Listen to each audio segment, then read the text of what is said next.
চলমান এইচএসসি ও সমমান পরীক্ষা বাতিলের দাবিতে সচিবালয়ে ঢুকে পড়েছে হাজারো শিক্ষার্থী। মঙ্গলবার সকাল থেকে সচিবালয়ের শিক্ষা মন্ত্রণালয়ের সামনে জড়ো হন তারা। দাবি আদায়ে দুপুরের দিকে তারা সচিবালয়ে ঢুকে পড়েন।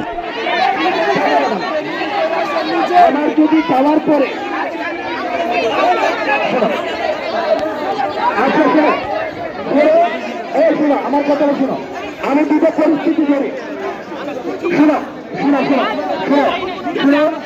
ধরো আমরা গেলাম, যাওয়ার পরে আমাদের দাবি মানলো না, আইসা এখানে আবার আন্দোলন হবে। সিম্পল, এটা একটু মানে বিষয়।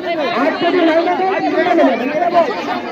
একজন শিক্ষার্থী ঢাকা পোস্টকে বলেন, ১.৫ মাসের পরীক্ষা আমরা কয়েক মাস ধরে ঝুলে আছি। তারা আমাদের কয়েকদিন আগেও জানিয়েছিল সেপ্টেম্বরের ১১ তারিখে পরীক্ষা হবে, তাহলে আরও ১ মাস লাগবে পরীক্ষার জন্য।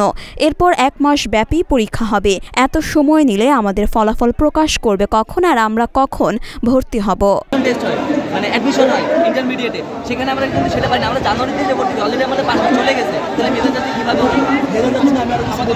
যেখানে আমরা ইন্টারমিডিয়েট করাই হয় প্রশ্ন করে ভাষা, তো বিভিন্ন কলেজে এমডিসি থেকে অনেক বড় বড় কলেজে ওরা হল কিনে ওদেরকে ডাক দেয় না।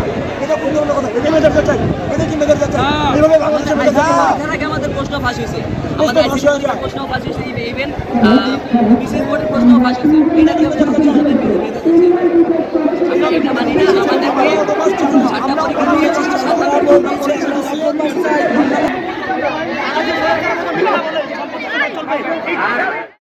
মরিয়ম মিম, ঢাকা পোস্ট।